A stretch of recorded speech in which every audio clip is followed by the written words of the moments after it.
Hey, everybody, welcome to the Soulful Eclectic. I am your host, Diana Collins, and I want to welcome you to today's episode. If this is the first time of you joining us, I want to say welcome. Thank you so much for taking the time out to be here. And if you are returning, I want to say welcome back, welcome back, welcome back. And thank you for taking the time out to come back and sit with us and listen to what we have to say. I want to thank my WUBI, Ubiquity Radio and TV listeners and watchers for this episode and taking the time out to spend with us also on TV and radio. I appreciate you so much. I also want to thank my sponsors who are, as you guys well know, Divine Nubian Essentials and Collins Education Resource Management. So if you have not tried Divine Nubian Essentials, I invite you to do so. It is a great skin and hair care product line that is essential for your health. And if you're one of those people who monitor what you put in your body, you should also monitor what you put on it. And also for Collins Education Resource Management, I want to also share that with you all as well. So with Collins Education Resource Management, they are an education resource for our adults and children who are looking for additional help if they are in the healthcare field. And there is tutoring involved, and also for the community education and research and lectures are also available. So I have the pleasure of having a very special guest here with me today. Her name is Tiana Phelice, and she is one of our esteemed individuals in the creative community. So with that, I have Tiana Phelice. How are you, darling? I am doing amazing. And you are looking amazing. Appreciate it. So Tiana Phelice is one of our many creatives that are in our community. And I just love to spotlight our creatives, especially those who are in acting and directing and screenwriting, because I don't think we get shouted out enough. And being out here in the Southwest in Arizona, people think we can't do anything. And we are here to share that we are creatives and we have a lot to share with the world. And I love the messages that Tiana has a lot with all her productions that I've seen on YouTube. And from what I have seen, she's been doing it for a while. And we just met over a project. This is Love, which I enjoyed being a part of. And I want to, publicly thank you again for having me be a part of your baby, because it is your baby. You're welcome. You're welcome. You earned it. You earned it. And I appreciate you for saying that, because so many times people think that in this business, it's a lot of nepotism and, or just the fact that a friend of a friend of a friend of a friend. And, and honestly, with you and I, we met from me earning it, right? I mean, I auditioned for you. I called back for you. I did the work for it. Showed up. Showed that talent off. And I appreciate it. Well, you know what? You gave us a great framework to work with, and that's where it all begins to bring that creativity out. So first of all, tell us a little bit about you and who you are. Well, so I am actually from California. I've been back and forth between California and Arizona. It's funny that you said people don't take Arizonians seriously when it comes to the arts. Because I don't know if I would say I didn't take people in Arizona seriously, but I wasn't really aware of the presence out here in Arizona. So even when I did move here, I would always travel back home and do all of my work out there. I would do all of my auditions out there, all of my projects, so on and so forth. But most people don't know that I actually started out writing books from a little girl. I started with poetry. I was just writing poetry. Whenever I would feel something, sometimes my friends, Valentine's Day, can you write a poem for my boyfriend? I want him to, say this and say that, whatever. And then cut to like years later, like growing up at that time, everyone was like, "Oh, you're gonna be a writer," and I could remember my mom like bringing me like some like publishing pamphlets because she really Oh, wanted me to move forward with it. But at that time when I was younger, it was just something I did. I didn't take it seriously. But then after I had my daughter and I was in like this really long relationship, like starting at the age of 15, um, I went through a lot. And naturally, I just started like writing again, and it went from poetry to these short stories. It was like I wanted to express what I was going through, but mhm, through the lens of like other characters, because I think even at that time I didn't want to like expose myself and mhm, what like the trials and tribulations I was going through. Um, and then it went from I was working with a publicist at the time, and she was like new in the industry too. And we were trying to think of ways to sell the books. And we were like, let's make monologues. So we did a monologue show. right. And then trying to cast a monologue show in Los Angeles, an actress end up seeing it, and she was, she loved it, and she was like, I would really love to direct this. And I'm like, what? And then it turned out she was somebody and she knew a few somebodies, and so we did the plays. I went to film school, and then I wanted to, at the time I couldn't, a couple of years ago, I couldn't um really afford to always hire a DP or hire somebody for sound, and I knew I wanted to be able to make like at least small projects to understand filmmaking, and I didn't want to sit around and wait for somebody to always produce my work, my writing. Mhm. And so after I graduated film school, I got myself a DSLR and, learned a bit about that, and it's gradually coming along. So here we are. Yeah, I love it. And I love the fact that you also shared that you're a mom. So, Mhm. how is that sharing that with your daughter and being a mom and being creative? Um, I feel like me and my daughter, we were actually just talking about this today because she said, Mom, where do you think you would be if you never had me? And I didn't know how to answer the question. I was like, what inspired that question? She was like, I don't know. I was just thinking. And I was like, some things are meant to be. And it's so weird because I had her at 21, which is like fairly young. And so she's always been a part of this journey. Um, she is an artist herself, but more into like painting and things of that nature. And I can remember like I found like some books she had wrote some poetry, and I thought like maybe she was like going in that direction.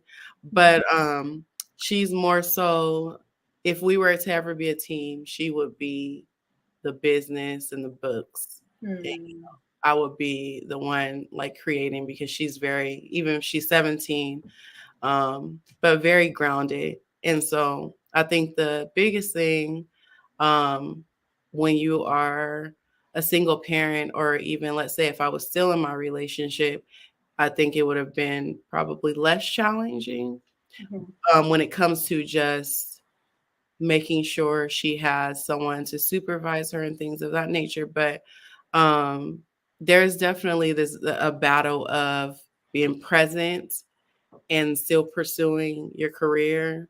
Um, mm, when I got that opportunity to produce my play in Los Angeles, it ended up going from the monologue show to a full blown stage play, and I actually moved to LA for a year. And I had to make the decision to leave her with her dad, which was mm. the first time she and I didn't live in the same house together. So, um, I don't know. I think the world is so used to seeing men always pursuing and the woman being Yeah. the caretaker. So when we step out, like I definitely had to deal with like backlash of, oh, she's not a good mom, and how could you leave your child? Meanwhile, her dad was gone on and off for a good 10 years of her life playing football, Mhm. and that's the norm. It's okay. So, but I don't regret it, and I'm glad she saw it, because uh, she's not very expressive, but when she does ask questions about business, she started writing her own business plan and stuff like that, I feel like that has already planted a seed that will probably sprout later. And I appreciate you saying that because I definitely can relate to that piece of how it's okay for the men to go out and do their thing and live their life and sow their oats and be Mhm, all these things. And mhm, as soon as we do it, it's like, what are you doing? You need to be home, right? So mhm. I'm glad that we as women and as Black women are changing that narrative that we can have those things that we pride ourselves to and we want to do and we enjoy doing. And I like I said, I can relate to that because going to nursing school, I endured a terrible relationship because I needed to finish Mhm, school, right? And get that degree so I can get the hell mhm. out of And yeah, yeah, I'll right. thrive.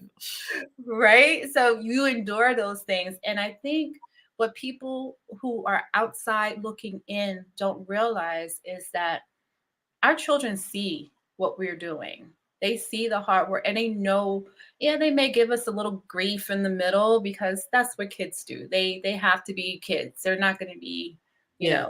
angels and all these things. They're going to give us some grief, right? Mhm. Yeah, yeah. But at the end, and I'm just, like speaking for me, I had 2 daughters, right? I'm like trying to navigate and making sure, the old adage that they finish high school and that they don't end up pregnant before they finish high school. So, I had that added Mhm, challenge like you did on top of that. And, so yeah, we are of many talents and mhm. we can still look beautiful and not look our age, right? Right. Snaps. That's what I'm talking about. People need to know that. Women, the things um the things that we endure, um, it's just so crazy because I find myself like always having this conversation. Um, and I don't want to pit it as like a women versus men thing. Mhm. Like me and my friends, like we joke about it, like women, we're so much stronger, we can do this, and men, they blah blah blah blah. But when it all comes down to it, it's like all of our differences and strengths and weaknesses on each side.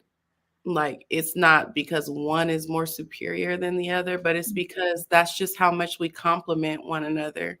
I do, however, feel that women, we are at a disadvantage because we do carry the babies, and not saying that men don't love children equally, because I think that they do. Well, when you're a good man, but Mhm. they love them differently. Um, like my daughter's dad, he like loved our daughter and was like the person that would always like show up when he, could show when he wasn't overseas somewhere. Um, but could I have lived without her for 6 months and been okay with a phone call once a week or like, I don't think so. Even when I went to LA, I would come back to Arizona almost every week. Mhm. I was on the phone with her constantly. I'm sending her Amazon packages, on the phone with her school, on the phone with him, making sure. Um, so I'm not gonna say it's a matter of love, but we carry them in our womb. We bring them into this world. It's like we're attached to this person and then we have to separate from them. So it's a little different.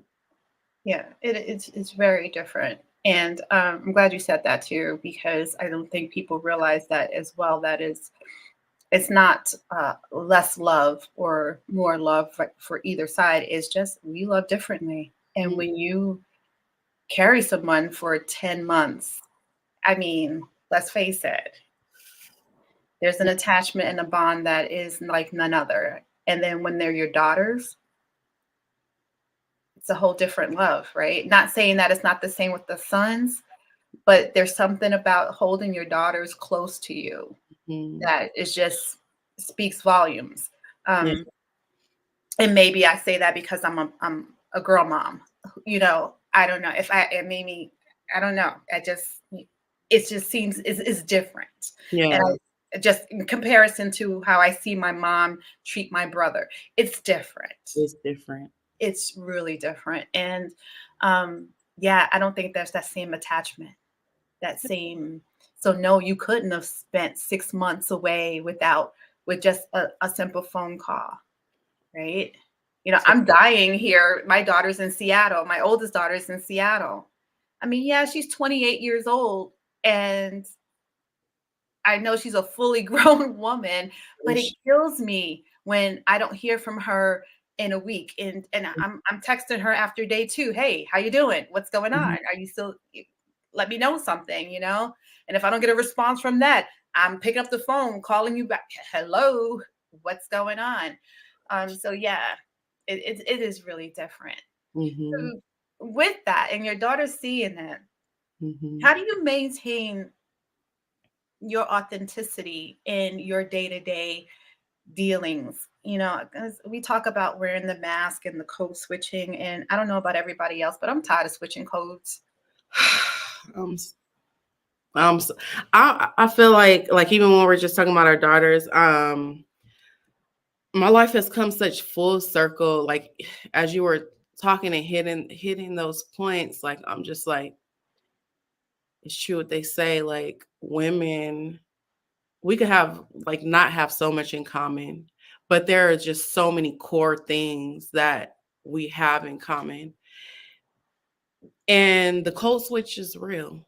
Yeah. Um, I would say for me, myself, honestly, if I spoke in my regular voice, just without, no inflecting, um, I've been told that it's like very intimidating. Like I could Mhm. say something and it's not meant to be rude, or anything, and it'll come off a way. And so for me, I can remember when I lived in LA and there was this one girl. Whenever she would come into the room, it was like she immediately raised the energy, Mhm. especially when you're around like different actors and people don't know each other. And so everybody's like trying to be cool, but trying not to. And the way she walked into a room, and she told me later, like she would be nervous, this and that, but she just had like this joy about her, like hi, like this spirit about her. And that taught me something Mhm. because at that time I was also acting, like I was acting in my play and I was like under like a lot of pressure. Um Not really going too deep into that, but the person like tried to do me like shisty and all of this. Mhm. And I really felt like this girl spirit kind of helped glue everybody together. And slowly but surely, I can remember this other girl, she had like an attitude problem, like younger, and like how when people are young, they just, like Mhm. think they know whatever. But and the girl's name is Paige, and she's been acting for a while, but her energy started to rub off on people. And I can remember like even just calling, and if I call and I'm just in my regular voice, I'm just, hello, how are you? You know, and she would be like, hey, like, what's up? Yeah. And what I started to realize is like the world took like so much from me. Mhm. And I shouldn't even say the world. I'll just say life experiences. Experiences. Because when I was younger, I was always that girl. I was always like walking into a room, what y'all doing? Like, oh girl, this and that. And then when you go through certain experiences, you have like this guard up. And so it's just like, okay, simple pleasantry. Hello, like, how are you guys doing? And let me read the room. And, so I don't get hurt or whatever. Um, but after getting to know this girl, which I'm saying this girl because I'm just not saying her. Well, I Yeah. think I said her name, but um, it reverted me back. Um, Especially if I'm in a room and I do notice a divide, or I notice reservations. Another thing she would do, which is something we always did in our family, like in my family, like we kiss on the lips, like we kiss our aunties on the lips, everything, hug.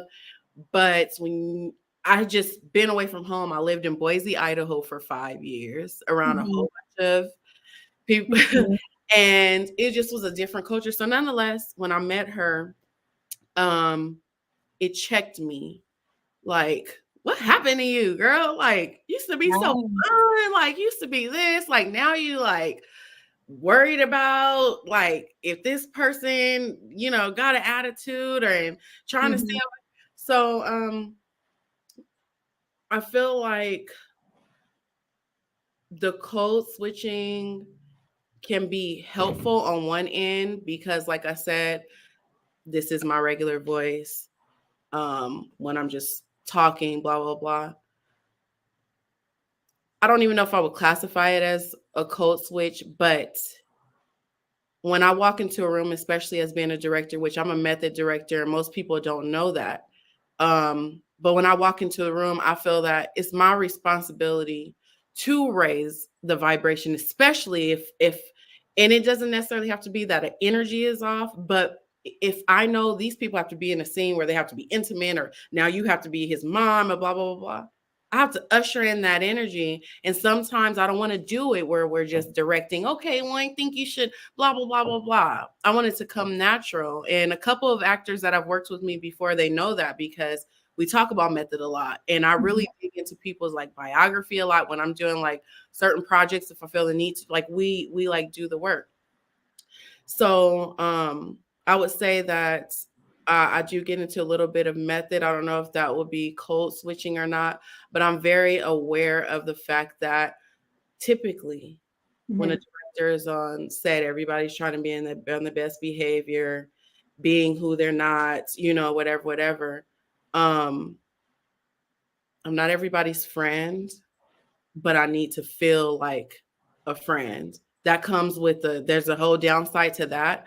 And you even seen it, like when we were at the house and everybody was talking at me, blah, blah, blah, blah, blah. There's moments when I don't care like what people think. If my head is about to explode and I have to, and it's not that it's your intention to even scream like that. I think I just said, shut up, like everybody, like just stop. But there, as a director, especially in my position, when you're funding things and you're responsible for everybody's this, you're responsible for the schedule. We got to be out of this place by this time, whatever. People could not show up on time and delay stuff and, different things. I think there are those moments.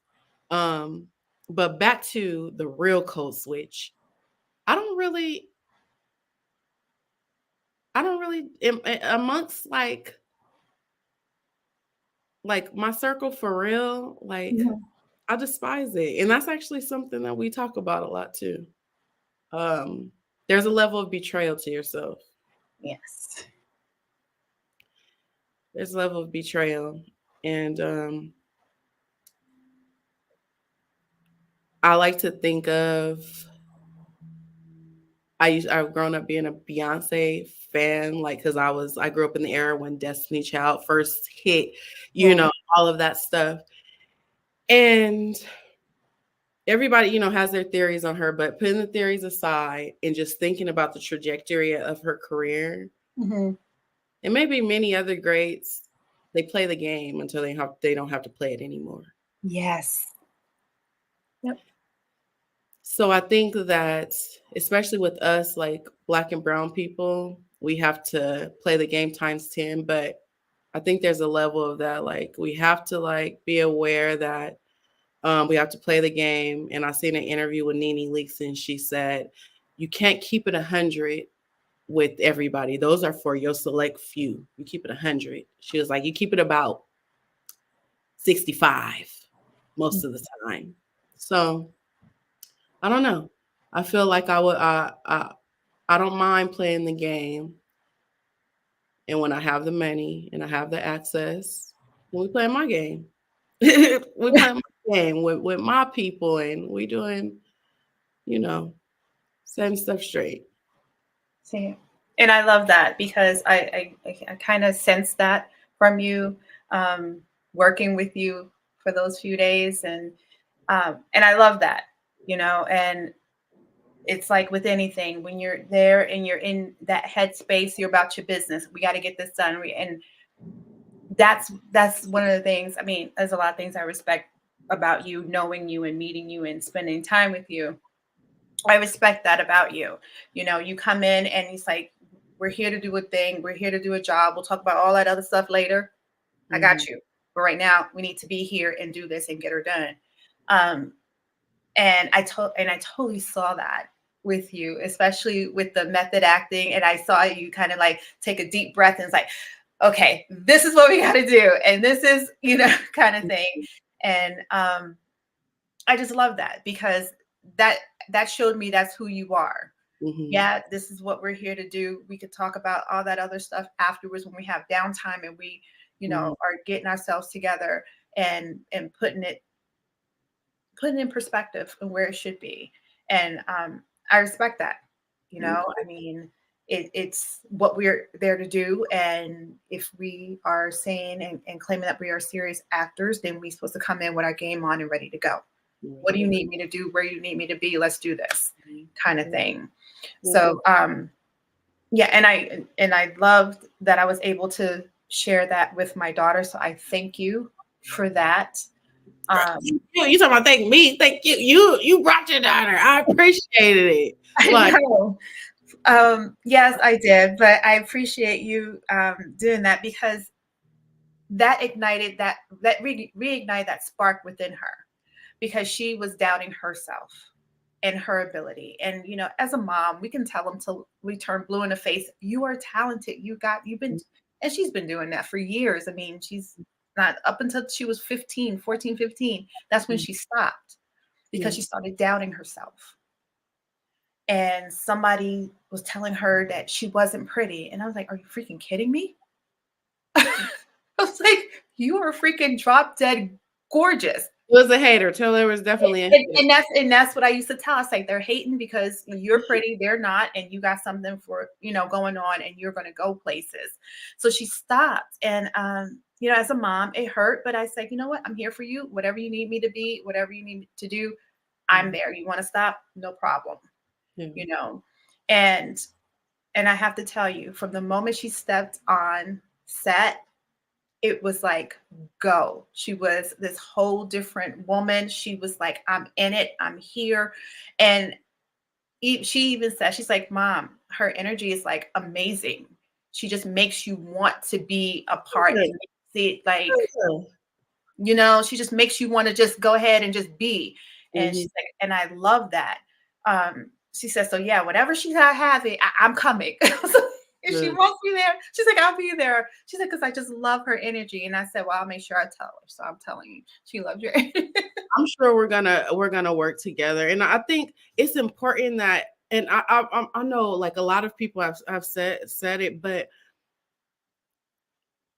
I feel like acting, you guys have to be so brave. Like, you have to be so brave. People don't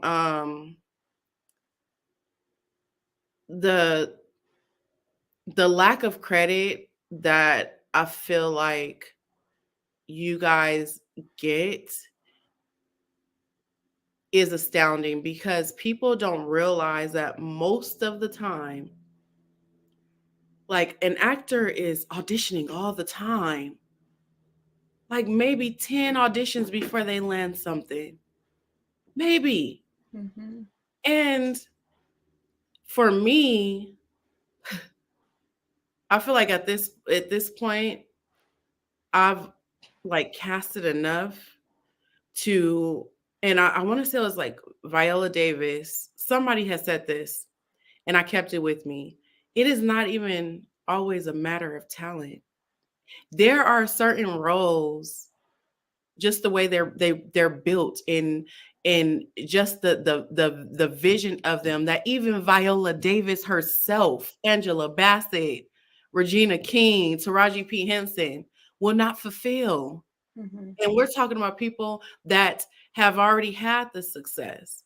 because that particular role is not for them. What I will say though, as an actress, it's hard to believe that. It's hard to really accept that feedback. With me, when I cast, which is why I've worked with some of the same people. John, who Yeah. at this point I've worked with more than anyone at this point. When I first auditioned John, he didn't get the role. He even told me later, like, "Oh, I didn't like you because you just ended the audition." I was like, "All right, thank you. Talk to you later." And I ended because some people try to like hang around. Like I'll be like, "All right," and they try to hang around to see what everybody else is doing, whatever. Um, and it was because that role was not for John. It just was not for him.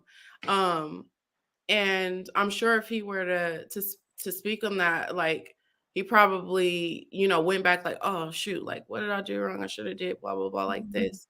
Um, but I seen that he was talented, so I called him for something else, And I Right. like he got a different role. That's what it was. He didn't get the lead role. He got a secondary role, and I called him for the secondary role. He came. He showed out. And then we kept working together. He's the person that I've been working with the most. So anyways, hopefully she sees this interview and I think I can see the other side. Hmm. I understand. I understand. Yeah. So And I appreciate you saying that too, because I don't think a lot of people understand that a, a lot of actors do not, when they look at the big actors on the screen, that was probably their big breakout role when they first saw them, and they have 20, 30 other films and things and projects that they've done that mhm, didn't get that level yeah, of recognition. yeah, And so I think, who was it, George Clooney, mhm, was like, went on, was 19, 20 years before he got his big break, see? you know and so it's just going to take time. And I think that's one of the things that people don't recognize and understand, even with writers and directors, and it takes time. Pay your dues. And that's why when we get so caught up with like even the social media game, I feel sorry for people that did not grow Oh, up without social media because we know what life is really like. Like it's like we got the pre-social media, so we can kind of compare and contrast. Like, nah, we right. know how to live without it in a sense. Um, but that's why, like, when we see other people in their season, like, you don't know how many couches they slept on. You Mhm. don't know how many times my car stopped and I didn't have gas money. You don't know how many times I was talked about, what title loan I've had to take out to pay for past projects. People don't think about that. They see what you have now, or they see that social media, that highlight reel, Yeah. and they weren't there for the beginning of their of your story. And even with me, I'm still a new artist. I'm still someone that is developing my craft. Do I have the confidence that I feel that you need to have to kind of go? Yes, I do. But I very much get, even with This Is Love. With This Is Love, Frank, our lighting guy, has been in this industry for 20 plus years. He's a Mhm. DP himself. You know what I'm saying? He's a screenwriter himself. Me and him met just for him to do the lighting. But with me, instead of me like allowing him to, I guess I'll say that can be intimidating. But for me, I'm like, he's taking myself to the next level. He's Right. taking me to the next level. And he's actually who's editing the project.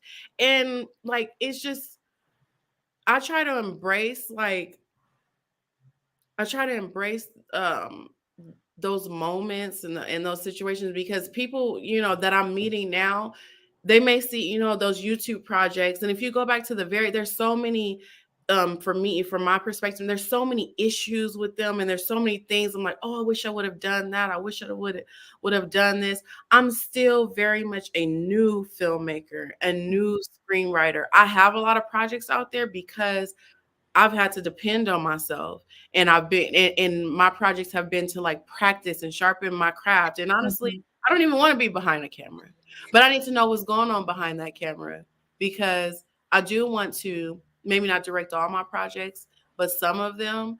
And I had the privilege of being with that lady that, like I said, almost, well, I want to say almost, but that tried to steal my project. And I say the privilege because I walked away with like so many nuggets, like so much. So people don't know like what I had to go through. Like I made zero money. Um like I ended up being like homeless in Los Angeles. You know, my family went from, that's the other thing. Um there's it just it takes thick skin, and that's what I'll say. Because sometimes people don't know how to take or trying to use my words right. I'm trying to this video. So, anyways, I've been through a lot. And so I just think that anybody that's like starting their journey or going on their journey, and just because you haven't gotten whatever that opportunity, I technically have not gotten the opportunity that I'm really looking for. Like, if you talk to some of these people, I worked for SAG, and to see some of these people's income that you see on the TV, a lot of these people ain't making money like that. Some of them barely making what we would consider minimum wage, Mhm. and don't even qualify for health insurance. Yep. So I don't know. It's a lot of smoke and mirrors. So everybody just needs to keep grinding. And I'm glad you said that, you have to have thick skin and, persevere through, and because you do. You do. Mm-hmm. This is not easy. Mm-hmm. And it's damn sure not for the faint of heart. No. Okay. And I think for me, speaking for me personally, I think my background, being a nurse and a nurse practitioner, that helped me develop that thick skin. Not to mention, I'm also a Army veteran. So, I mean, Yeah. So you it's very little that you can do to me that will offend me mhm, or, get under my skin at this mhm, point in my life. yeah. But that came with age, that came with experience, that came with lessons learned, that came with failure, that came with, getting up and dusting myself off and just keep moving and, grinding and, and you saying that is true. When you drop and you fall, I always say that, if you fell, you have two choices. You can lay there and stay there, or you Mhm. can stand back up because unless your legs are broken, and even then, you can crawl. You can crawl. There is no reason. We have to learn how to walk in the first place. So Exactly. So I love that. And, and I think when speaking of John, I laugh because I had a runway audition one time and the designer, he was like, I'm sorry, I can't pick you. And I was like, it's okay. And I knew him personally. And I say, just because you know me, I'm not expecting you to like put me in your show. And then he actually came on the podcast and he's like, it wasn't because I didn't want you in the show. He said, I just didn't have clothes to fit you. I said, I get that. I said, I appreciate you explaining yourself, but there was no need mm, because, like you said, everything is not for everybody. mhm. I know it costs money to make clothes. Okay. I know this. And if you don't have, something that's going to fit my 48 hips, Mhm. I respect that. I Mm, get that, but it yeah. doesn't stop me from trying. It doesn't stop me from going out and putting myself out there. And Mhm. um it you do not know this, and probably the audience who's listened to me babble, they probably know this, but being in front of the camera, I didn't start getting in front of the camera until I was 44 years old. I used to run from pictures. You had a camera, I was in the opposite direction. What made you like finally do it? Did you always want to act though? I always wanted to be in entertainment in my soul. Like in school, I would dance, and then issues with my mom and things like that. I didn't continue doing those arts things that I enjoyed in school. So as an adult, after the kids were grown, and I decided this is me.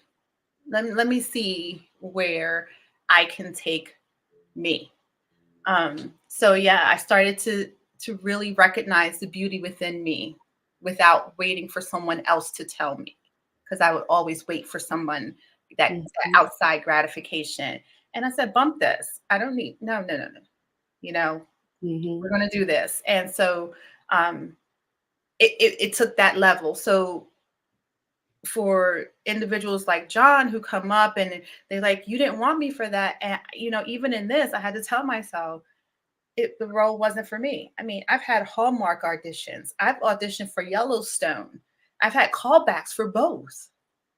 But when you look at those projects, you're like, for me, I read the breakdown and I know it's not for me. But you're gonna go out there. But I'm gonna go out there. Because every audition is a great audition because it gets you in the room and it gets you seen. Yep. And somebody might remember you.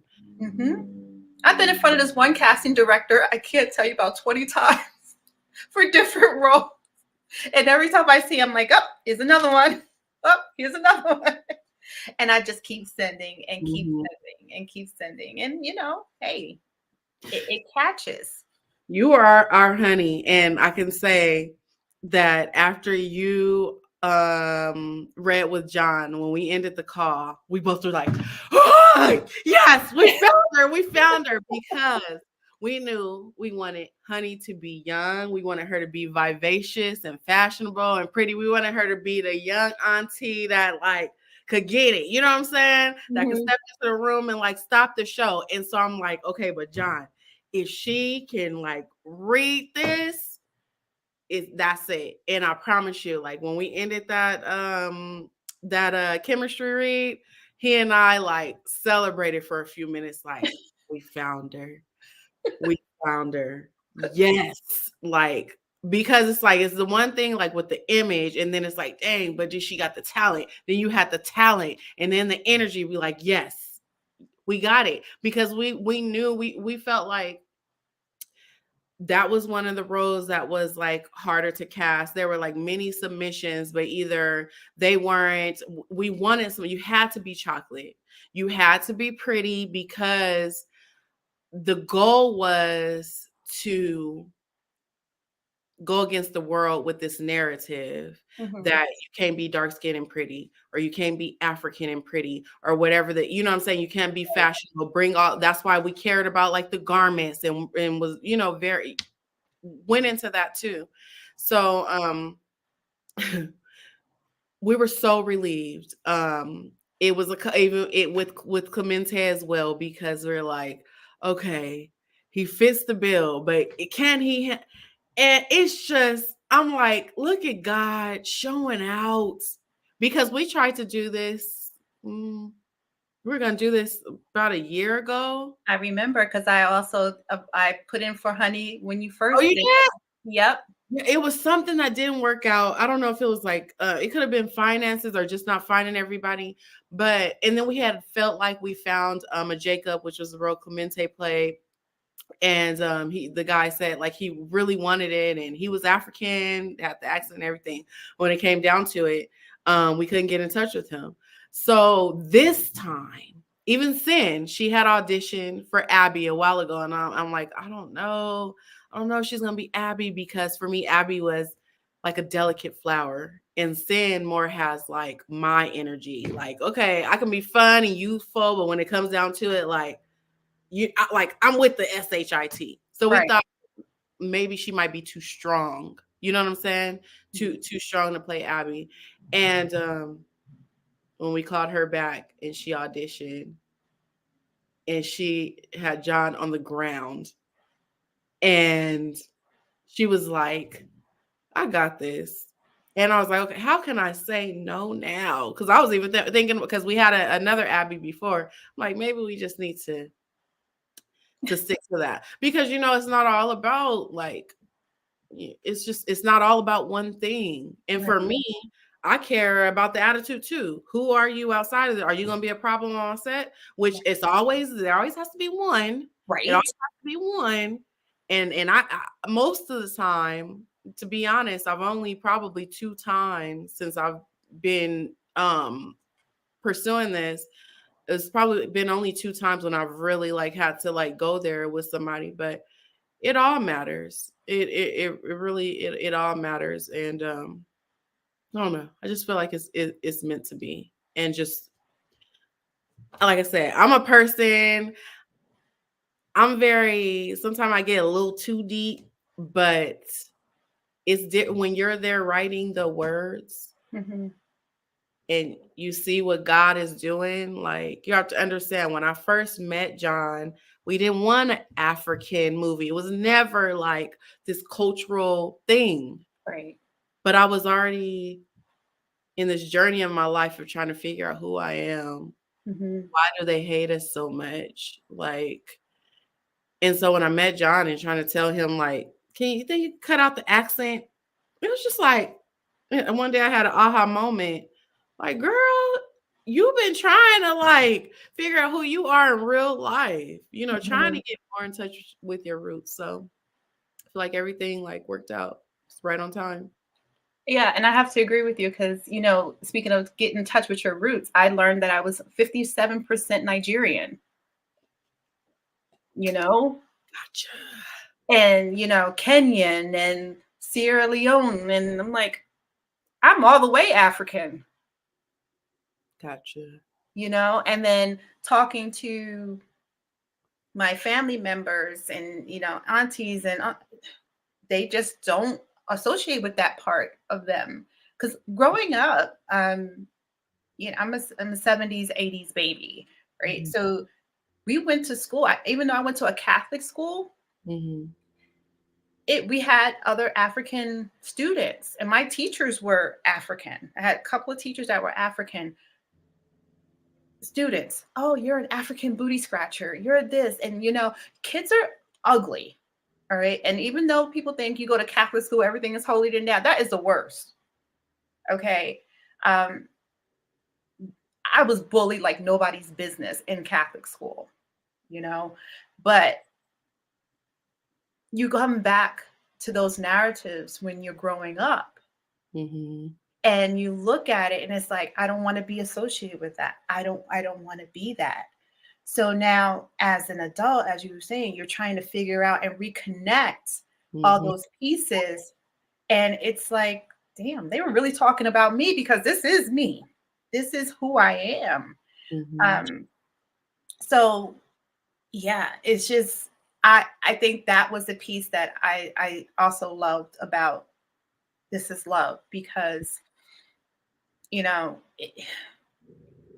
it's all about being connected to who you are. Your true authentic your true authentic self. And yeah, I enjoyed the part of having to learn Swahili. Because I had a book of, speaking Swahili as a kid. So it brought me back to that. And it's like, oh, I remember that. And I actually looked up the book and bought it on Amazon because it actually just taught you Swahili. So it's just those pieces. Was it easy? Hell no, I'm not going to say it was easy. All right. But there's a value to it. There was a big value to it. And yeah, I just appreciate that. And I appreciate John speaking up too. And you listening and you saying, yeah, checking yourself. Like you said, you checked yourself like, hey, wait. He actually didn't speak up. He was really, he was really trying to like like cut off his accent. And it was just like, okay, buddy, this is not working. And just realizing like, why are we even doing this? Like, why are we even like trying to like remove his accent? Like, why are we not leaning into it? Is I at this age, I'm so thankful for who I am because I've realized, and I wish that most people, or more people, I should say, will wake up to it. When you are your authentic self, that's when the blessings pour in. That's when the blessings come in. And we spoke about code switching. I'm not talking about, okay, when we go into corporate America, we have to be a certain way to make other people feel comfortable, whatever. You know, we at work, we gotta handle our business. But I mean in real life, Yeah. the things that matter are mattering to you. The truth that is what it is the truth that you standing on. I feel like right now in 2024, because we are going through an awakening, and I heard Amanda Seales say it, and when she said it, it made so much sense. She was like, Black people, are you realizing we are a new people? We are a new people. You know, we've been here for thousands of years, yes, technically, but as far as you know, being Black Americans or being Black natives or being Black Asians, whatever it is, those of us that are here, we're so far removed from where our true roots are. And she was saying, so we've had to be innovative. We've created our own culture. Like we're a new species of people. We are. And things get heated with me because like I said, in my real life, when these doors are locked and I'm in here and we sitting at a table and we talking about real stuff, there are times when, you know, you have to kind of like back down a little bit just because a friendship might be on the line and egos get involved. Okay, but let's be honest. If they are truly your friends, okay, you should be allowed to have those conversations in those friendship safe spaces. Yeah. You don't have to agree on everything. Mm-hmm. I mean, otherwise, why are you my friend? Why are we here? Yeah. You shouldn't be in my circle if I can't say how I truly feel. Mm-hmm. I agree. But with that being said, there's also you know, there's elements of where gender comes in. Mm-hmm. Some men, even in 2024, feel that your voice should always be lower than mine. Your opinion is always less weighted than mine. You can give me that. I can give you this advice, but you can't give me that advice. And I'm just, that's not going, you know, it's certain deal breakers, I guess I would say. Mm-hmm. Like it's like we can all have an opinion, but if you capping for supremacy, we can't be friends. You can't cap for supremacy. You can't. Don't try to rewrite history. I'm okay if like, because there's certain stuff we're all ignorant to. You know, we could read a book, we could jump on Google, watch a few documentaries, whatever. Mm-hmm. But some people have too much self-hate. It's like it's on an egregious level. It not even just the self-hate, issues with their parents and their upbringings, which we all have, but not a lot of people is so deep down in there that it's spewing out everywhere. And for me, even with my writing, I'm just a mirror. And anything, any character, the villain, the hero, whatever, that's all me. Mm-hmm. I have both of those sides to me. I'm just a mirror. So whatever you resonate with is whatever you resonate with. And so in those conversations, I've had somebody, and he's probably going to see this. I had somebody ask me, how do you do it being single without a man on your side? Like how I can. And at the time when it's you know when you have those moments where you go back later like I was supposed to be fucking offended. Right. I was supposed to put him in his place right then and there.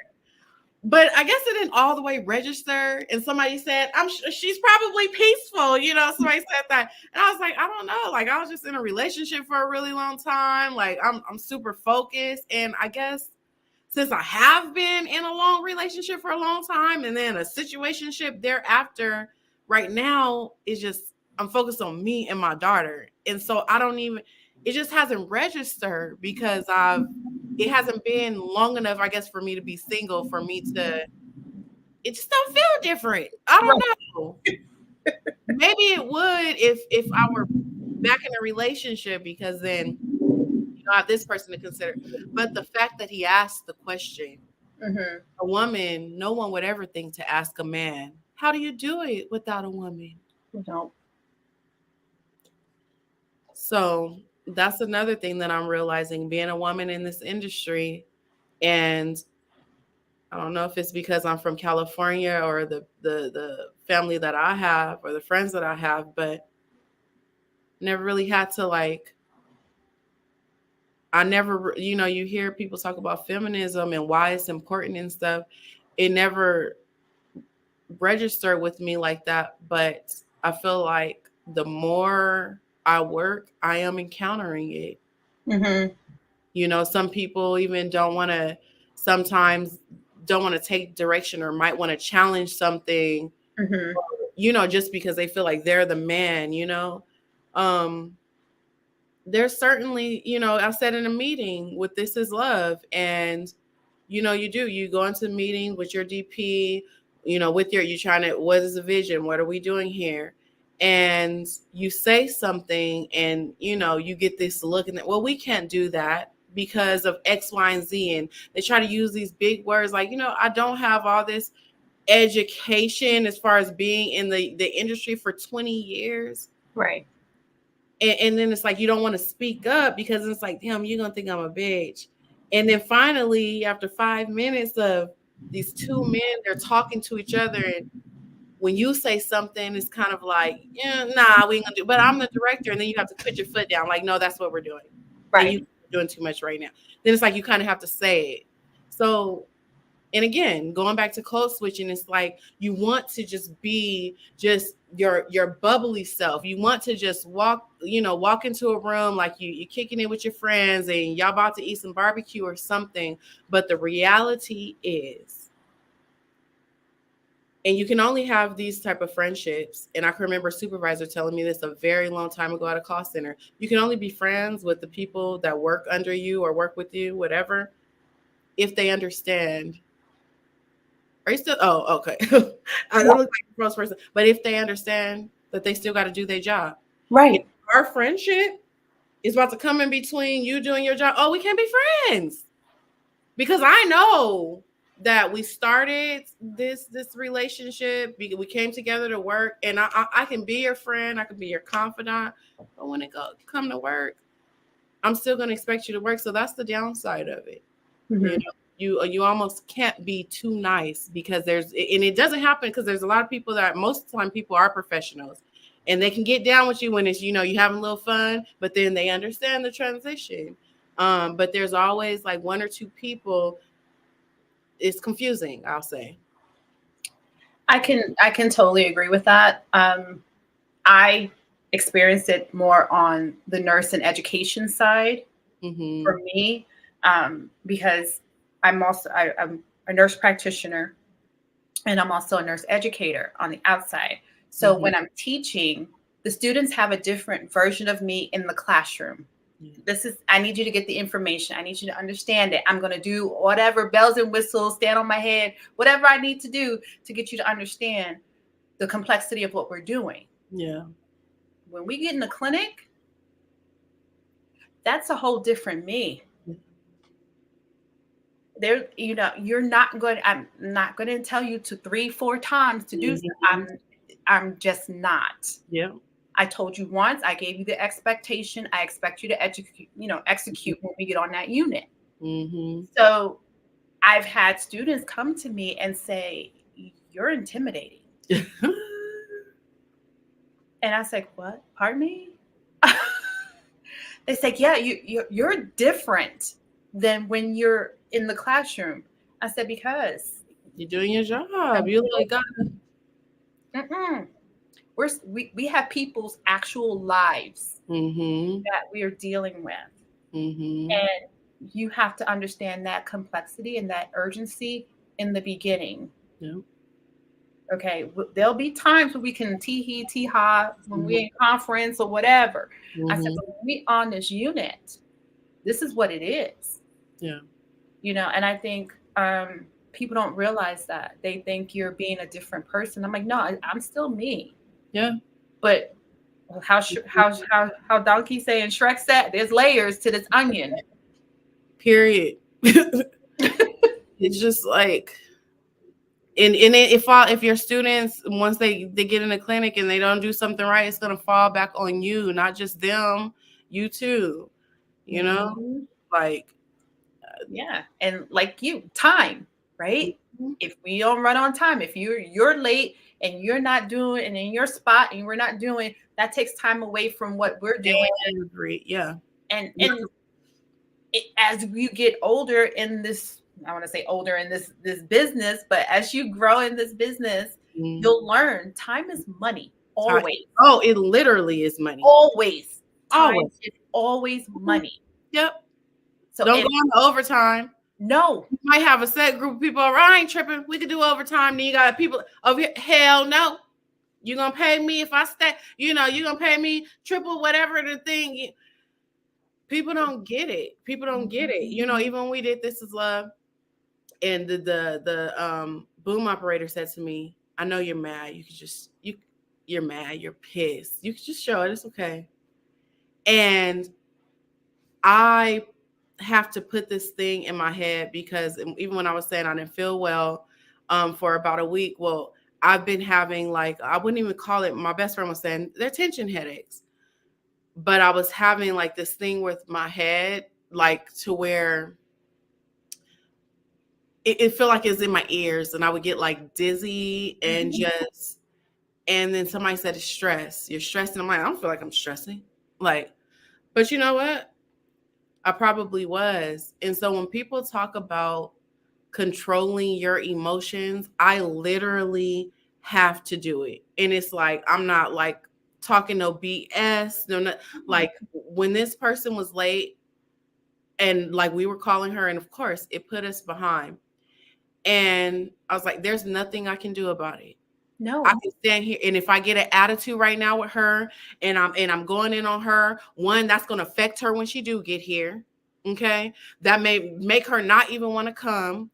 That can spiral into, now I got this big ass attitude and I'm taking it out on y'all. Now y'all don't want to work. I have to think ahead. I have to be aware of this potential domino effect.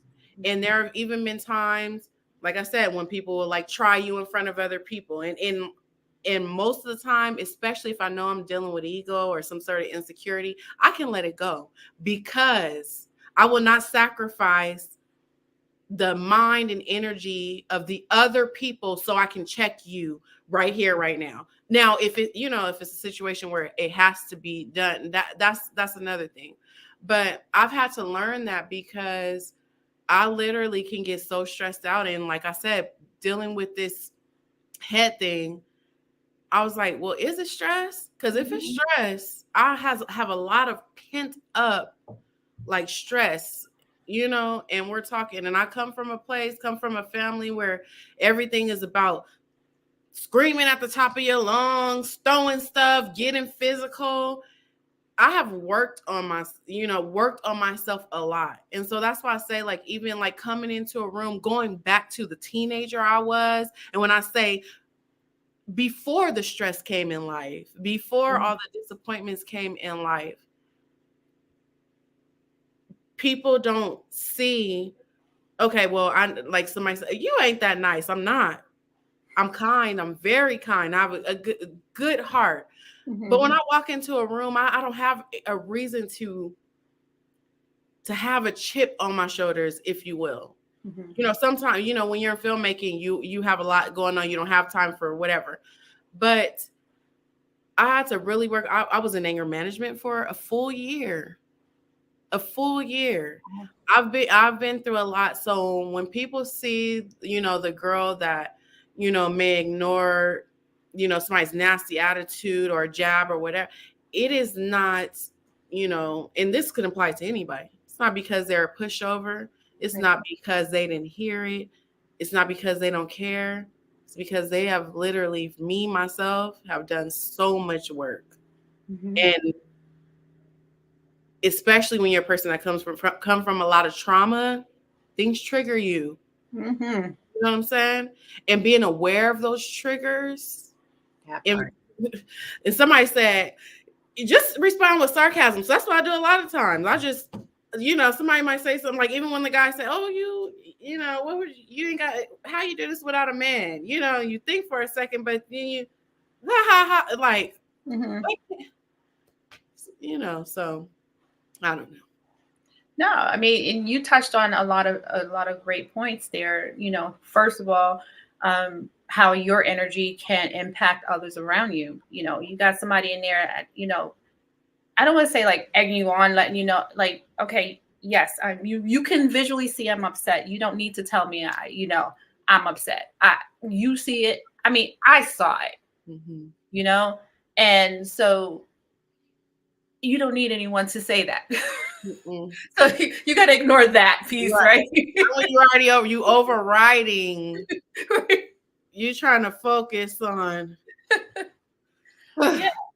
So, you know, it's just those things, and, you know, growing from that. And I appreciate you saying that you had a lot of growth and you had anger management, because a lot of people of color will not admit that. And, you know, a lot of us won't do the work, and it's work, and it's constant work. You don't just go into these sessions and finish and, you know, think there's no continued work after. There's always continued work, because you're always going to have somebody trying you.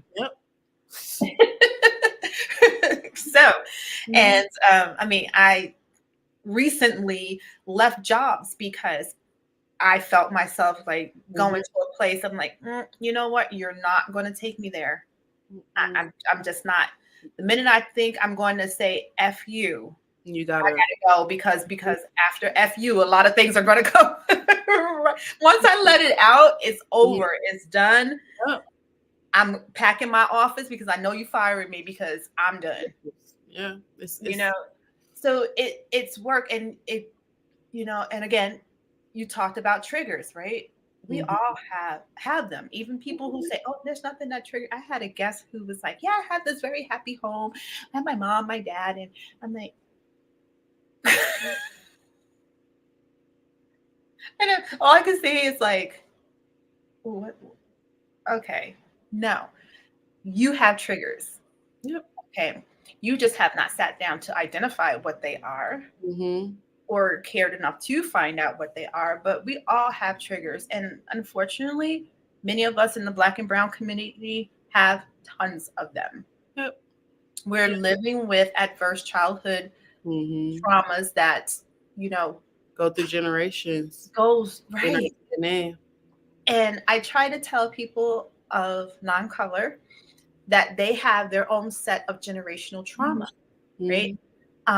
And they don't understand how that is possible, because my family weren't enslaved. My family, it says, everyone that's in this America came from somewhere. Unless you are Native, Apache, Hope, you're not from here. And I think they forget that the first people that they let on ships to come here were murderers, thieves, and their vagrants, right? All their degenerates. Okay. I just when talking about them, it's just like, anyways, It's exhausting. It's exhausting. Yeah. We do try to do our work. We try to do our work, and they want us to do their work too. Yes. Yes. And no, the years of that have gone. I'm not doing your work and mine. Right. So I appreciate that you do the work, because I'm not saying you've done the work. You do the work because, like I said, we continue to do it. And people continue to try you. And I'm a big component. I said, try Jesus, just don't try me. Better preach. Try Jesus. Yeah, try Jesus. So yes, and I think my facial expression saves a lot of people from getting a lot of my backlash, because they'll tell you. We all know the face, right? They say I saw it on her face before she opened her mouth. That's your first warning, kind of thing. So the amount of, I don't think people realize the amount of control and self work that you did and continue to do in those kind of positions, especially being a director, because you're dealing with so many personalities. So many. Yes. The projecting of it all. We all, my best friend said to me, I'm like, I need to stop. Like, sometimes, am I projecting right now? Like, we like challenge each other. Like, just tell me. And she said, we all project, positive and negative. And the truth is, when you're a good person, you assume everybody else is good. You naturally assume that. Oh, they're here for these reasons, for that, blah, blah, blah. When you're a bad person, you assume everybody's bad. Or, you know what I'm saying? Or that. So that's been a lesson too. To stop like projecting myself onto others, because even when we talk about like cultures, and everybody's not ready for that walk. Everybody, because some years ago I wasn't, and you even said when we were younger, if somebody thought you was African, oh, we about to fight. What? You know what I'm saying? Because we, at that time, when you called somebody an African, it meant you was black and you was ugly. Yep. Period. Nobody was checking for brown skin, dark skin. It was all about, even my mom was just talking about this the other day. When she was growing up, it was all about light skin with pretty hair. Yes. And we still deal with that to a degree today. And everybody's trying to wake up and, black people this and black people that. And I really feel like, I'll just say this. Like I said earlier, there's something they know about us, and we're starting to find it out now. Because the way the entire globe has decided to come against one genre of people, you all hate us. We're the scum, we're this and we're that. Now we're waking up to, oh, wait, hold on. What is it about me? Like, I'm actually beautiful. And now that we're realizing now they want to kind of cosplay who we are. Now everybody want to be black. Now everybody wants baby hair. Braids used to be ghetto and this and that. Now everybody want braids. Now everybody want locks. We're the ones that put, long fingernails on now everybody want to have long, dressing in sweats and this and that. You look hood. Everybody's doing it. Yes. So it's like the minute we step into ourselves, now you want to take that over. Yeah. So anyway. Yeah, I agree with your mom, because my mom is of that Southern black Geechee kind of. Yeah, Geechee. Geechee woman. Well, she's the, I don't know if we would say descendant, but I kept telling you stop, because she had a thick accent. And she kept saying, no, I'm from, I think she said North Carolina. It was something south. She said, I'm not from Africa. I'm like, you could just tell the truth. Like, I didn't believe her. Yeah, she probably Gullah Geechee. Yeah, that's what she was. Yeah, so because my dad is South Carolina, and to hear him talk, he's got the same kind of twang. But you say that about being fair skinned and that being more accepted. To be honest, that's the reason why I did not have children with someone who was Black like me.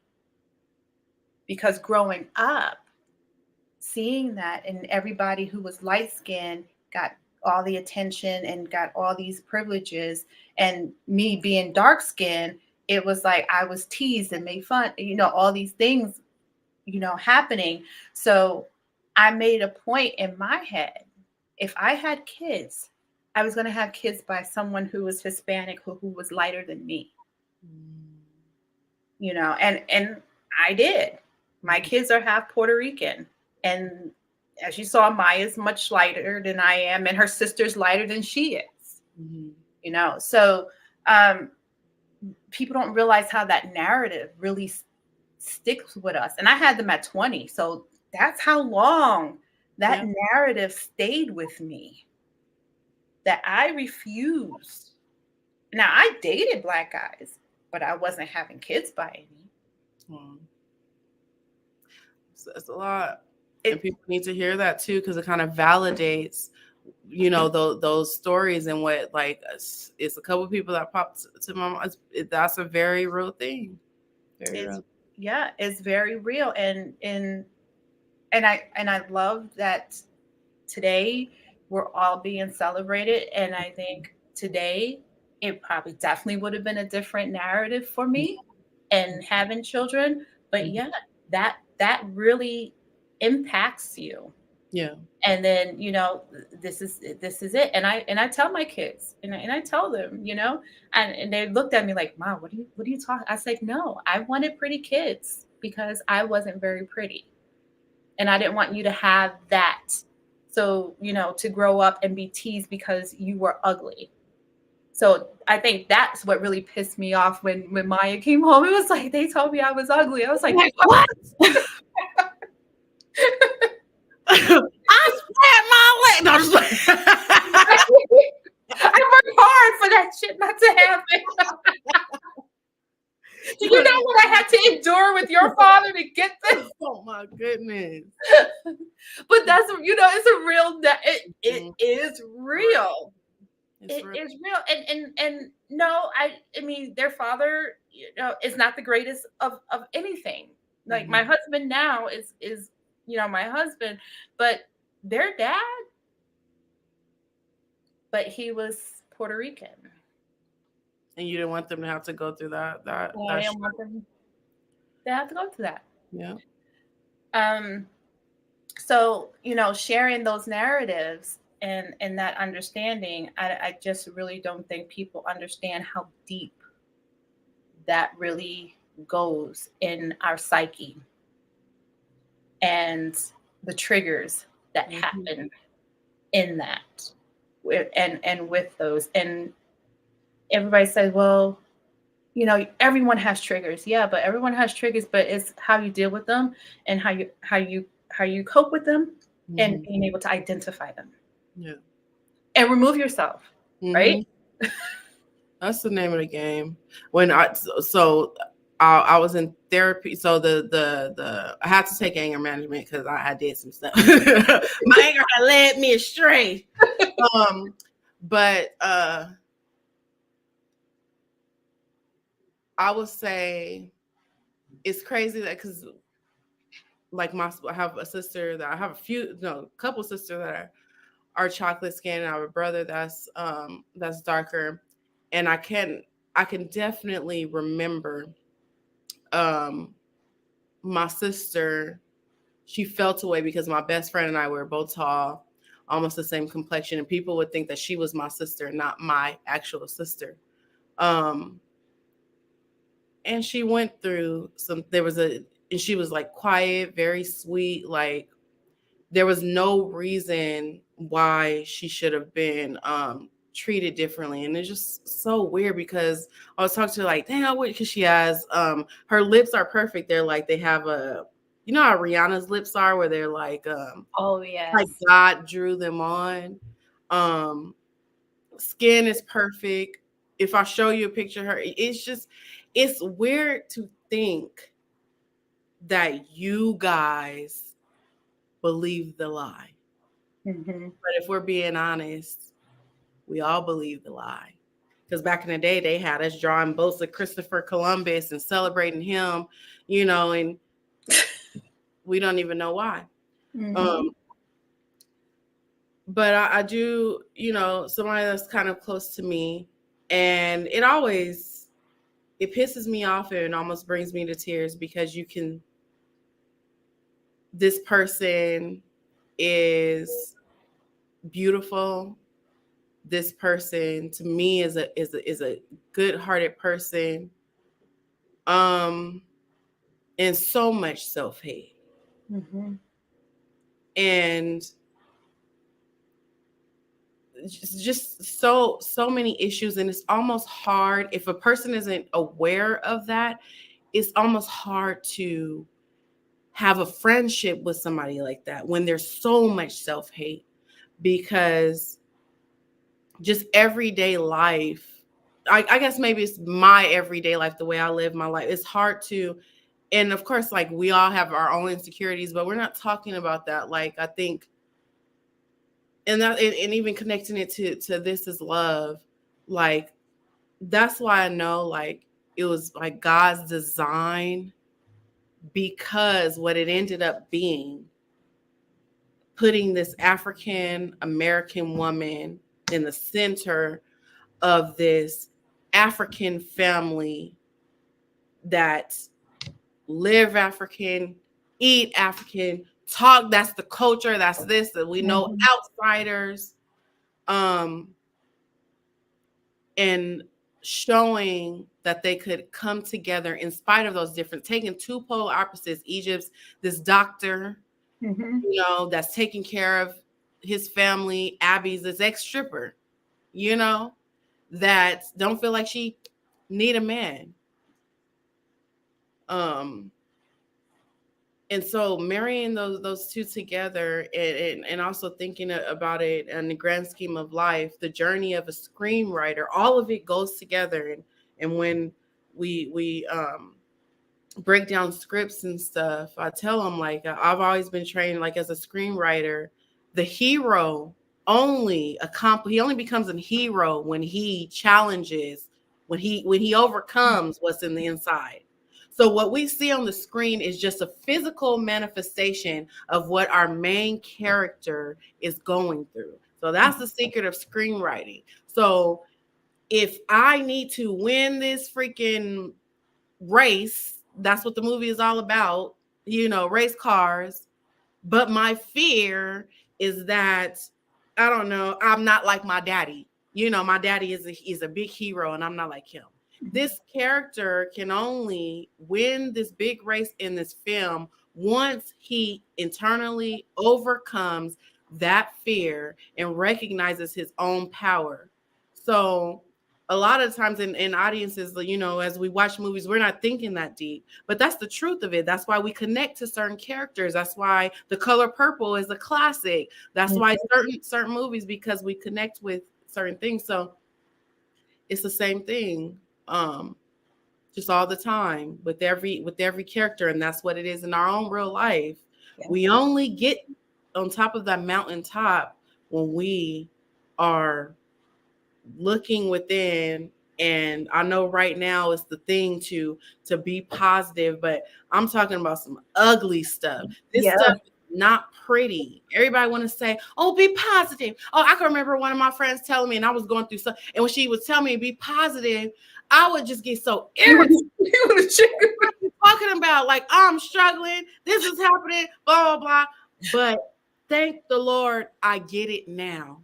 Because what she was telling me, it sounds so simple when somebody that understands and grasps it. It's simple to them because they've already been practicing it. But it's very true. Like, once you tackle that mind, and then it can't be no pretend thing. You can't fool. Yes.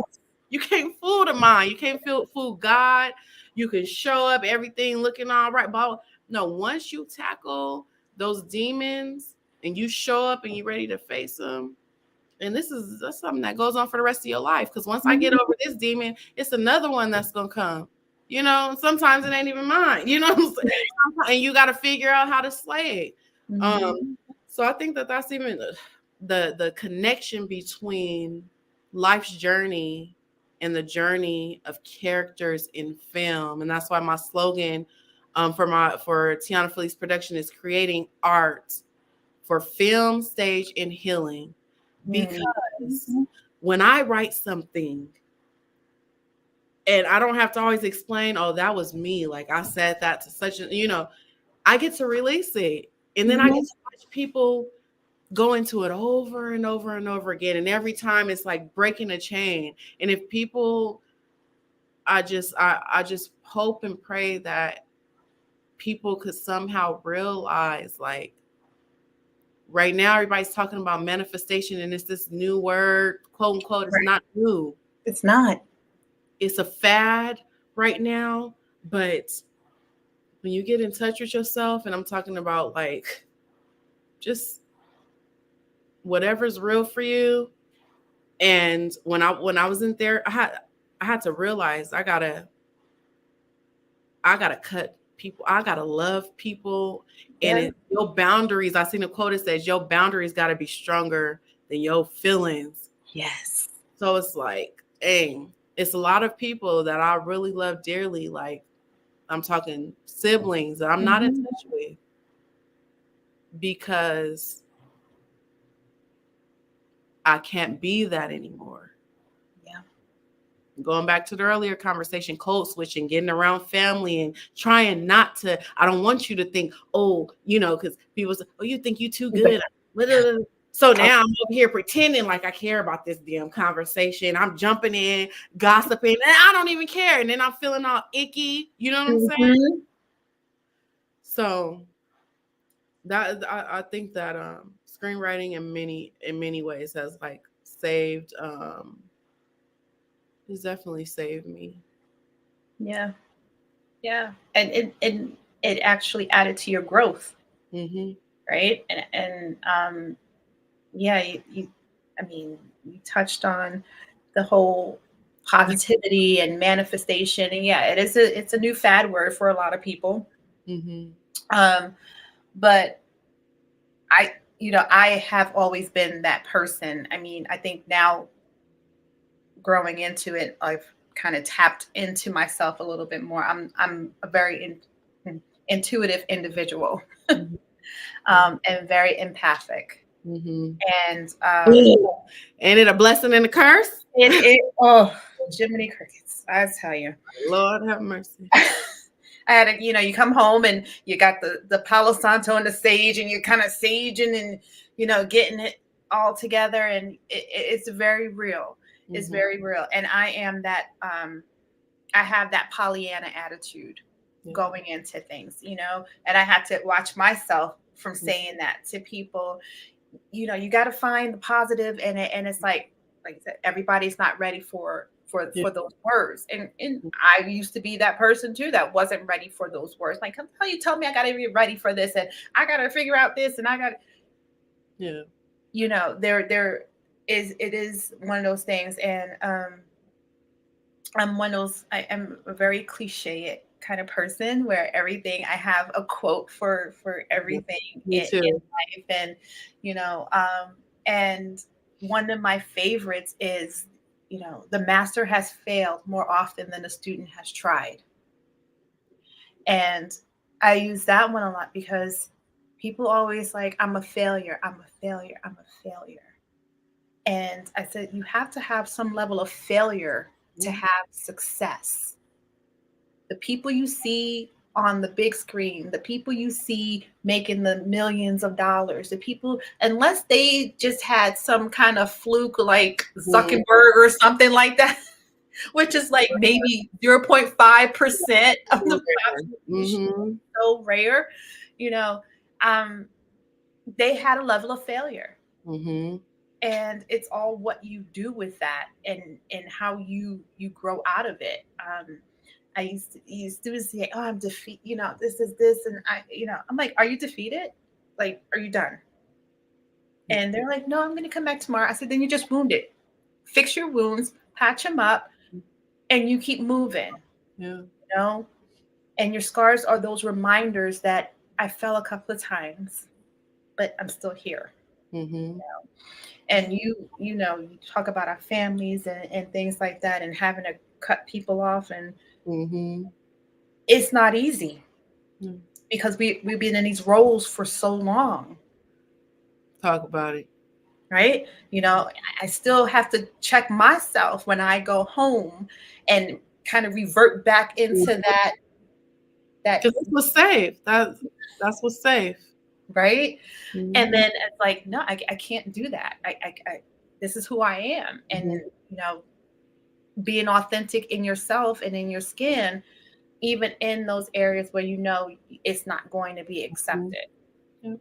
And sometimes that is your own home, and or your family home. And I had to remind myself, then this is not my home. I'm just visiting.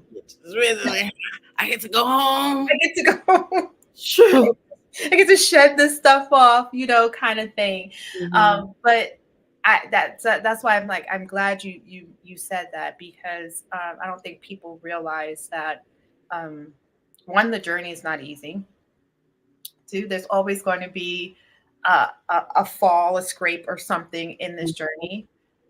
You're going to have to change paths at some point, get off the road that you've been traveling, going nowhere. And you're going to have to veer off to the left and right. And sometimes veering off to the left may be wrong. You might have to backtrack and go to the right, or maybe go back straight ahead, whichever the direction, right? We have that. And I don't think people realize that life doesn't come with a rule book. Nope. Embracing it all. Embracing it all. They talk about we fight the battle so much.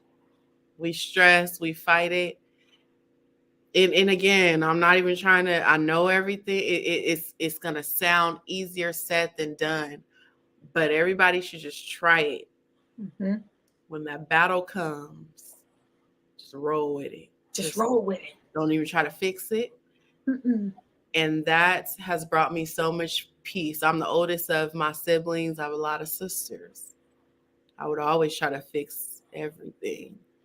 Sometimes I would apologize for stuff I don't think it happened like that, but okay, because I want to be able to hang out with you, and you know, sometimes you do apologize for things that you did do. That's the other key, the accountability of it. Yes, accountability and recognizing people have versions of the story, because from their eyes and from where they sit, you know, it's something different. But and I get emotional when I talk about it. I think because it's still so new for me, recognizing the power that I have, and this is a power that has nothing to do with money or status or anything, recognizing the power that I have by trusting. And we think sometimes we pray, oh God, give me da da da da. God help me. I promise you. It's like you pray for something, especially when you're trying to become strengthened in the area. Oh, you about to battle. Yep. Because that's the only thing that happens. And just realizing that, like, oh my goodness. So this is how it works. And so now I'm letting things flow. Just letting it flow. And I found so much peace there. In speaking of my head hurting, and I was trying to think on, like, gosh, when did this start? And I can just remember screaming my head off, talking to one of my sisters on the phone, trying to get her to see my side of things. And I was, when you screaming so loud, your head will bust. Yes. And after the conversation, I realized she knows what you're talking about. She knows exactly what it is, but she ain't gonna never acknowledge. She ain't never gonna give it to you, because then she gotta look at herself, and that's the thing. That's it. So it's just so much, I'm so thankful for, like, my parents and for the generations that I come before, because I also feel like right now we're living in an era where we're so liberated and feel so free. Oh, I'm not gonna. My mama did this, or this happened when blah blah blah blah blah. But we don't count. But they did better than their parents, and they became stronger than their parents, and they became more liberated. So I feel like we can stand up here and say these things and move forward with these things because our parents like they paid the price too. You know what I'm saying? Like, so anyways, it's a lot. It is a lot. It is a lot. And, people don't realize you deal with that with your siblings, you deal with it with your own children. So my daughter, I think you're my lesson. Right. Because she has to come. My daughter is more quiet. She's a quiet version of me. I'm going to tell you how I feel.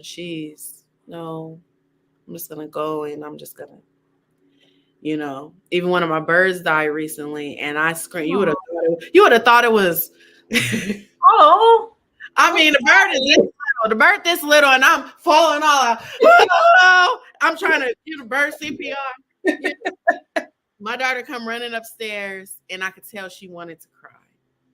And so that was a lesson for me because I'm not trying to steer her away from not showing her emotions, but she sees, oh, my mom is distraught. I got to be strong for her. So it's a lesson for me. Sometimes I have to, okay, this is breaking me down so that she can feel free to, you know what I mean? So anyways, so it's a lot to it. Yeah. It's a lot. And it's like I said, you deal from it from all angles, from, being a child, your siblings, your uncles, aunts, and, your own children. And it's growth. And you're not responsible for the version of you that lives in somebody else's head. I told you I'm a cliche person. No, but because you can't. And I have to tell myself that because, my oldest daughter and I are not as close as we used to be. And it's just because, again, I'm not responsible for the versions of me that she has in her head. I wish it was better, and one day it will be. But you can't be. Yeah. Because you'll be that person that's always apologizing. And, and I literally had to say, I can't keep apologizing for that, for those things. I mean, I can't. Yep. It's exhausting. Yeah. It's like being a prisoner. Yes. But you've grown and so many things have changed. And yes.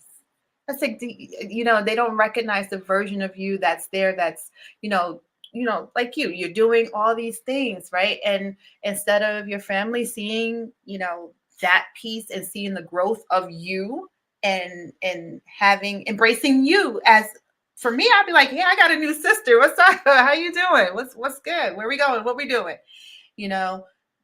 That's in a way to approach it. But again, it requires that person to be accountable for themselves and their actions and, their role in being toxic. Because we all play a role, right? Oh, yeah. Yeah. And, and it's not saying for the roles in, my daughter's life, it's not saying that I am innocent. Hell no. I'm a mother. Yeah. You just you can't live in that place forever. Right. So, it's just like those things. And I refuse to be held captive in that place. Like you refuse to be held captive as that person. You've taken that opportunity to say, you know what? Here's my boundary. I'm done. Yep. Period. And you're just like, I'm a grown up now. Are we talking about when I was 15? Are we talking about when I was 22?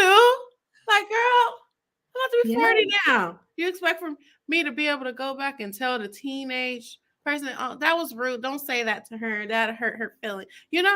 Right. No. And that's why my daughters don't talk to each other. Oh, really? Yeah. For that same reason, because one is holding, Yeah. You're 26 and 28 years old. You are grown women, like full grown. So it runs deep. It runs deep. And, even though, people say, I'm doing the work, and you will have those people, right? Who say, Mhm. I'm doing the work. I'm doing all these things. You can't really truly be doing the work if you're still in that same Heartbreak. Mhm. Yeah. space. Still And I don't pointing know if finger. you've heard that. Mhm. Pointing out, because it's like, the fact of the matter is, I just seen this book on Facebook. It said, forgiving what you can't forget. If something freaking happens, it happen. I mean, you can't say to a person like, oh well, like that's old. Like once I take accountability for something Mhm. and you forgive me and we move on, the rule is, and I'm talking even if you're in a relationship and your man done cheated, if you forgive him, you don't get to bring it up again. It's done. You think this is a weapon you get to keep in your arsenal? So every time you get mad at me, no matter how small it is, you get to go back and retro. Right. Like, you get to go back and bring up something from 10 years ago that we already moved on from. Hmm. That's when you realize it's not really about me. Because a person, it's like, and I know this because I've been that person. Like I have been like, I I remember going through a stage where I literally blame my mom for everything. Like my life is like this because of you. You didn't teach me this, and I didn't know this, and I had to go through this. Like I really would point the finger at her. That's what I knew how to do at the time. Were there some things she could have done differently? Sure. But what I would say is once you become a parent, oh, you see things totally different. Then you see, oh, you was trying to do the best you could. Exactly. Especially your first child. Like I only have one. She's getting all of the good and the bad. There's no second child that I get to pass on, like what I learned from this child. Maybe when she has a baby, she'll see it differently. But yeah, that's a tough one. Yeah, it's tough, but it's one of those things, like you said, you just never stop doing the work. Hmm. You give them the space, and you create the boundaries, and you have your own set of boundaries. They have their own set of boundaries, and guess what? I'm gonna let you do what you need to do, Hmm. and I'm here. Yeah. And that's all we can do as parents, as Hmm. sisters. I mean, listen, I'm not going to entertain your BS, Can't but do it. once you've grown and you want to come back over and we can have a conversation like normal human beings, Mhm. I'm here for it. I'm here for it. But until then, once you start going in that direction, I'm going to have to cut it off. It's too You know, much. it's too much. And you have a choice. Hmm. There's one thing in life that we have an infinite number of, and that's choices. Hmm. And so, you're choosing you. And I applaud you for that because a lot of us don't choose us, especially women. Yeah. Tiffany. Yeah. It's easy to say now. It's easy to say now, but I'm still going through. I'm still. Mhm. It's an everyday thing. It is a everyday thing.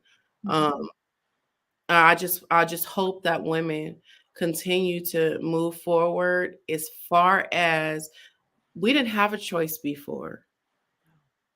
Our goal was to move out the house and get married. Actually, getting married was how we got out the house and be taken care of by a man because we didn't have choices before. So the same way that we as a people were always, indentured servants somewhere, we were always a maids or the cooks, whatever. We have choices now. And I really, it's easier said than done. I have to keep saying that.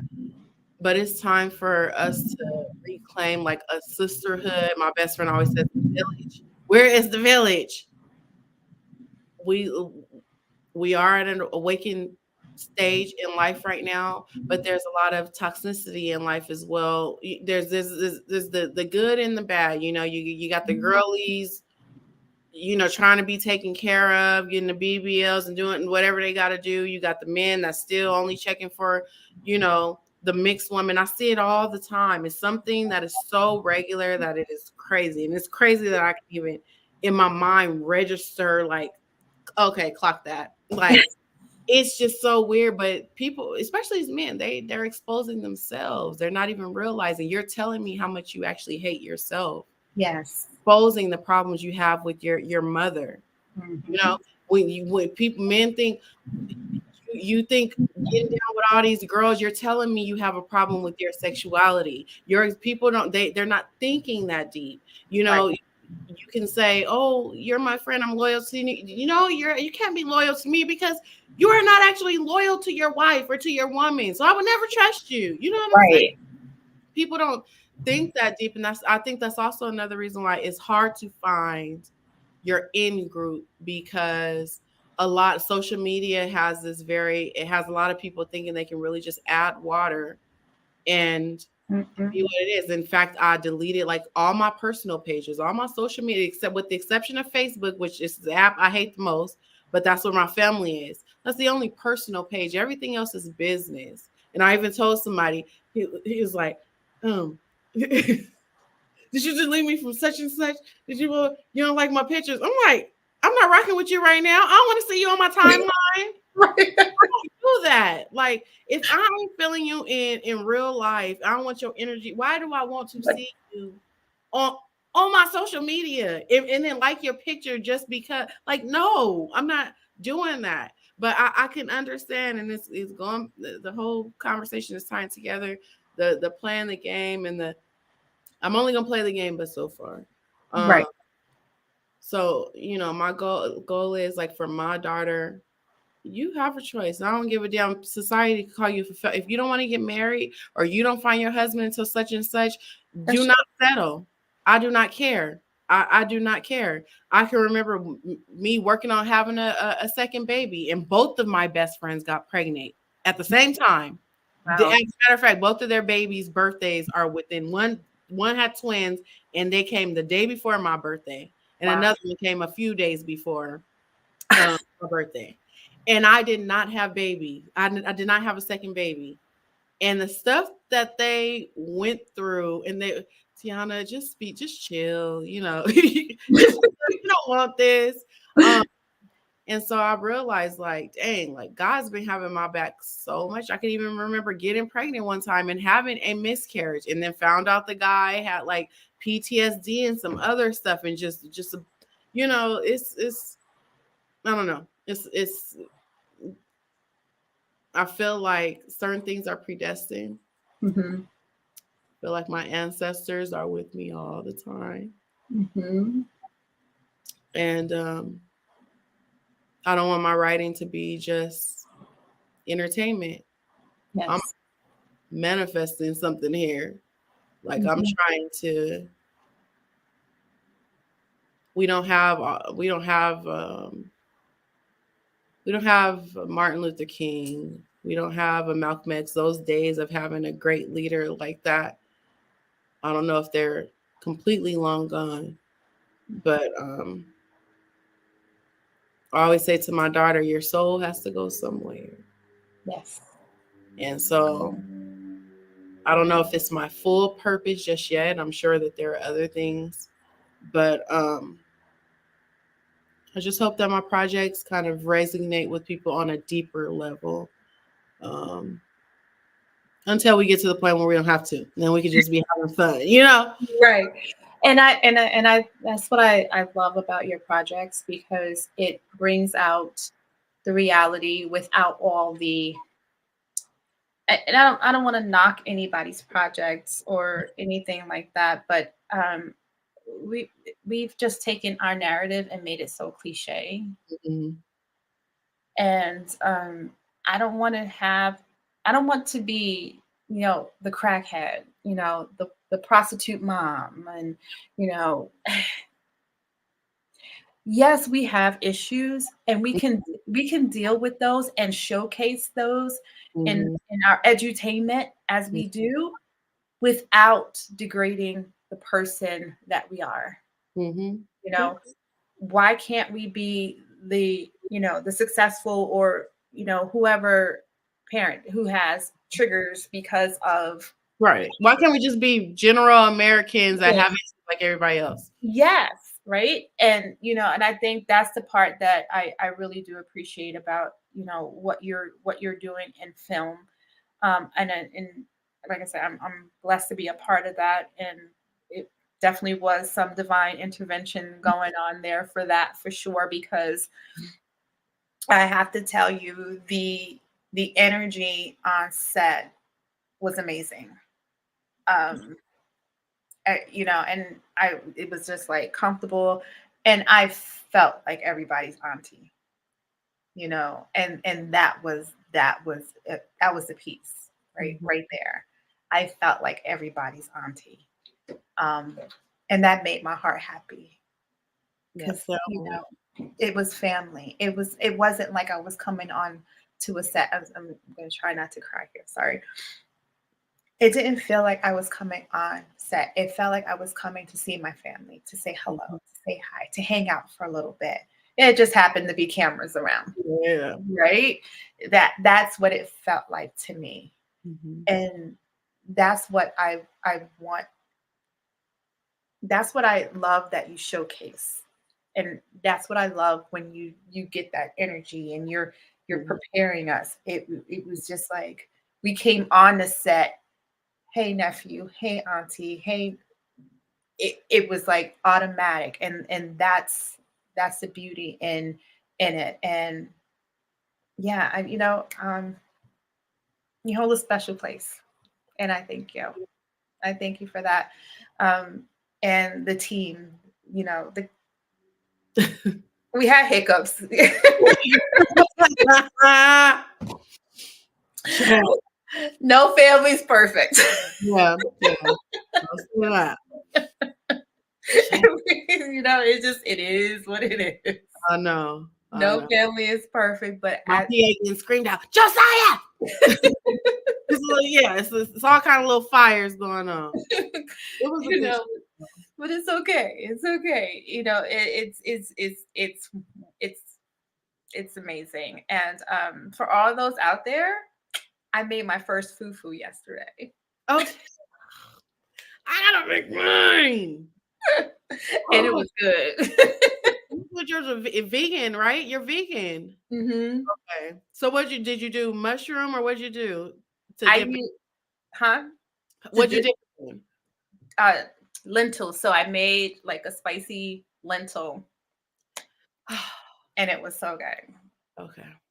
So, and I spiced up my fufu really nicely. So my fufu had a kick as well as the meal Mm. with some cabbage and carrots and cauliflowers. It was good. So It has to be cornmeal? It has to be cornmeal? no, so I use cassava. Cassava. Okay. Mhm. Yeah, I use cassava. So it doesn't have to be like the one we made was like a quick and down and dirty. Yeah. But the original is cassava. So I actually had cassava and cooked that down and then did the whole Yeah.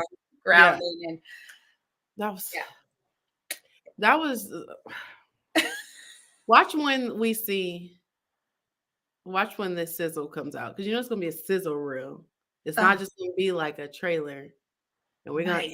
enter it into festivals. But just imagine making the movie. Like imagine like how touching this movie could be. Like it's deeper than what we even had for the sizzle, because it was Yeah. condensed, but How touching it will be. yes, it will be. How It touching will it be. will be. It Mhm. will. And yeah, so I want to thank you so much for so many things, for being, a part of your production. For I mean, you're like my little sister. You're like Thank in you. there. Um, and you talk about building a village. Yeah, you have to build a village, and I will say not everybody's welcome in my village. Not everybody no. No. And those who are in my tight village, they're some pretty amazing people. pretty amazing. And I'm so honored to have you a part of that village.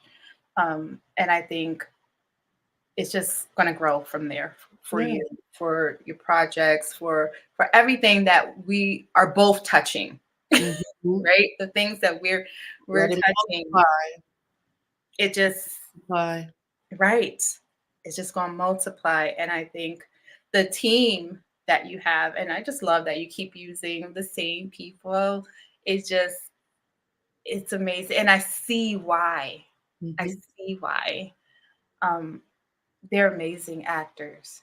Mhm. Really. I mean, I watched them again, like they're my nieces and nephews.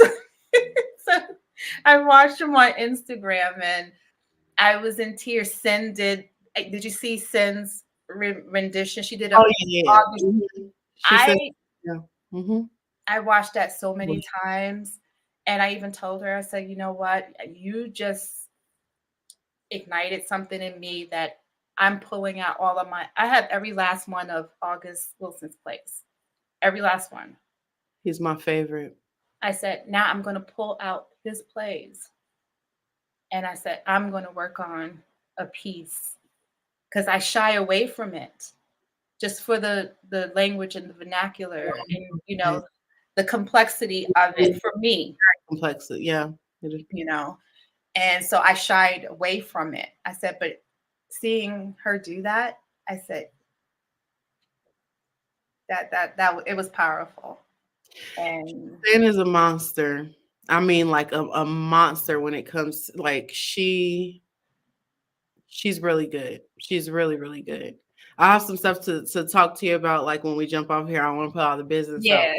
yeah, we'll share. But yeah, so I just, the piece, but I want to have everybody come back when the sizzle is done and everyone has a moment because Mhm. I would love to hear everybody's perspective on how they feel about This Is Love and being in that moment Crazy. in the crazy, right? In the crazy. Yeah, because I know we all have different feelings about the piece and where we took ourselves to, because you got to take yourselves to a moment Yeah. in a time.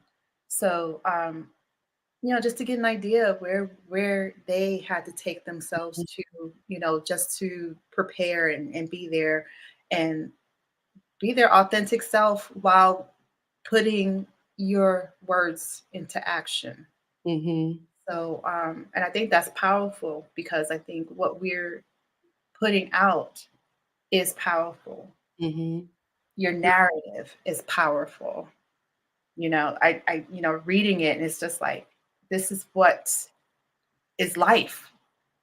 This is it. Yeah. You're dealing with someone who you're pushing to go to med school, someone who's having a baby and has got a husband that's a little disgruntled and you want to shake him up a little bit, so We didn't even get to the abortion. There's an no, we in there. There's some stuff like yeah, that we need to talk about.